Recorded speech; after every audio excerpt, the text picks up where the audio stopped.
Alright, so what is up, guys? It is Wardog3 here, and today we're going to be reviewing the F-5E in Ace Combat Infinity. So without further ado, let's get into this.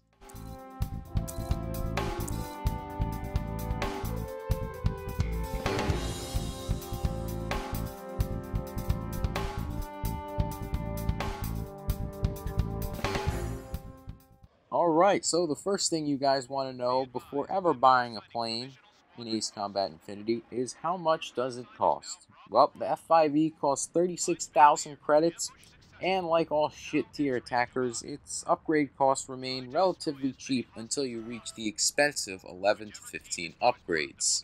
Now that we got the credit price and how you acquire the plane out of the way, let's get into the most interesting part about the aircraft, or the stats of the F-5E. So starting off with speed here, at the level 15 upgrade you get a stat of about S, which is very good. That is quite quick, especially for a low tier plane like this. The F-5E is pretty fast with 2 engines, so no surprise there. Getting onto mobility, this is actually fairly high as well. It's actually very good. A level 15 stat of A, which is very good. It's no surprise here either, especially since the F-5E is a very lightweight and small aircraft, allowing it to be pretty nimble. A lot more nimble than your standard fighter or your starter fighter aircraft, the mighty F-4E Phantom, which is absolutely huge. This is much more maneuverable than it. Getting onto the stability here, it's pretty high, level 15 stat of C+. Well, actually that's more about average. That's pretty medium for the class, not much more to say here.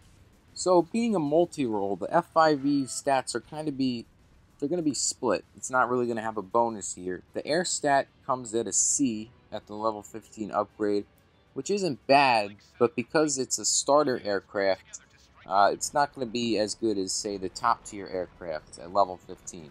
It's not too bad, not too good. The level 15 upgrade stat for the ground damage, however, is C+, which is a little bit higher, but still not the best, as it is a multi-role, low-tier multi-role. But this actually is quite helpful since the F-5E's special weapons loadout are more geared towards air-to-ground attack than air-to-air. So this is average, but it's helpful that it's higher than the air-to-air, since its ground weapons are more ground-oriented. And then the final stat we talk about, it's at an A+, which is less than the mighty F-4E.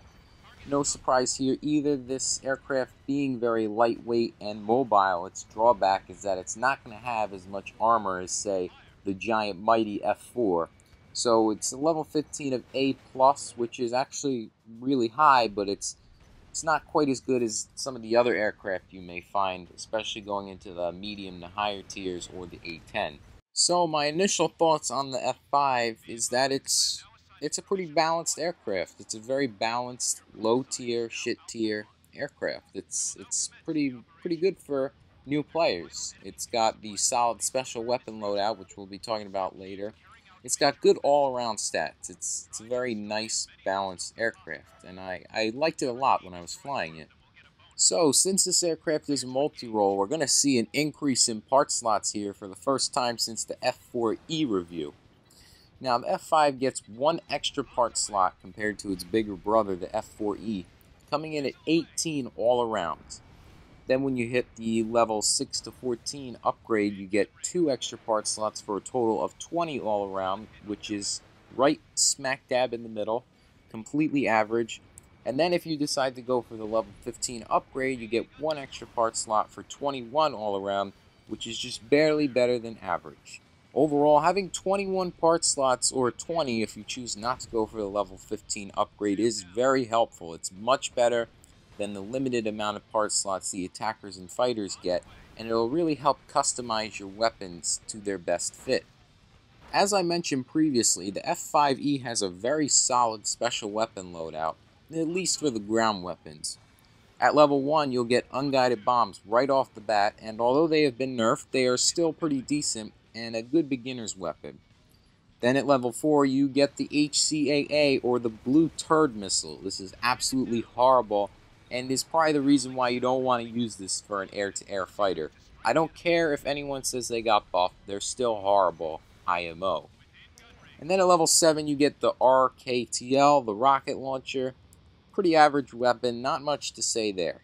So if you guys can't tell, the obvious choice to run with is the unguided bomb. HCAA is still horrible. As I said, it is extremely crappy. Why would you even want to use it? And then rocket launcher is decent, but it's still inferior to the unguided bomb. So the best special weapon for this aircraft to run with is the unguided bomb, or the very first one that you get. I recommend for the unguided bomb part, you just use the high combustion explosive if you have it. Nothing else is really going to make much of a difference, as you want your bombs to have the biggest power, but still have some remaining slots left. So taking all of what I previously just said into consideration, what do I think of the F-5E overall? I'm going to say that it's a pretty balanced multi-role. It's not the best one out there, but it's pretty good for the beginner that needs a solid first special weapon and pretty good balanced stats. The starting missile payload is pretty good, and the unguided bomb can wipe out pretty decent clusters of targets if positioned correctly. So like with all aircraft except the high tiers, the F-5E can be taken to level 15, although I suggest that you don't do this, as you're probably going to get a better multi-role soon after you acquire this aircraft. So talking about special variants, the F-5E actually does have one, although it is quite old, from October of 2014. This is the F-5E SN, or Shin Kazama. This is actually a special variant worth using, as it gets a major increase in stats at level 1 compared to this vanilla version, as well as getting 7 additional part slots, which will help you customize your aircraft and make the weapons much better on it. I'd say it is comparable in effectiveness to a level 15 F-5E, so whatever floats your boat, do whatever you want. If you have the variant, use it, or if you want to take the F-5E to level 15, do that. Either one is worth doing. I actually do have the Shin Kazama aircraft, but I haven't bought it yet. I don't really know why. Instead, I'm sitting here using the vanilla version for 8 to 10 sorties at level 1, which actually wasn't too bad because this aircraft is pretty good at level 1. But yeah, I don't know why I haven't got the Shin Kazama. It's like, what, sitting in my hangar, 3 months old, still haven't bought it. I don't know, maybe I'm going to have to reconsider that. Overall, this aircraft is pretty decent.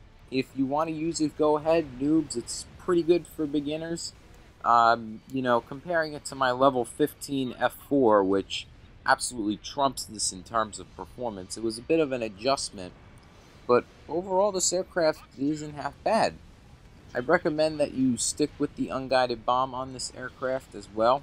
So what I'm going to say is that if you didn't like using the F-4E Phantom, the beginning starter aircraft, then this is probably the plane for you.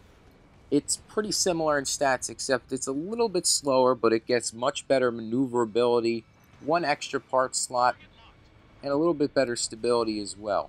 Along with having slightly different special weapons, albeit worse. I mean, that HCAA, man oh man. Anyway, guys, this is going to do it for the review. Feel free to join me next time when I'll be covering the Mirage 2000 multi-role, which, like I said before, is another step up from the F-5E, and you're probably going to get it only 5 minutes after you get this aircraft. But anyway, hope you guys enjoyed, and I'll see you next time when I'll be covering this triangle.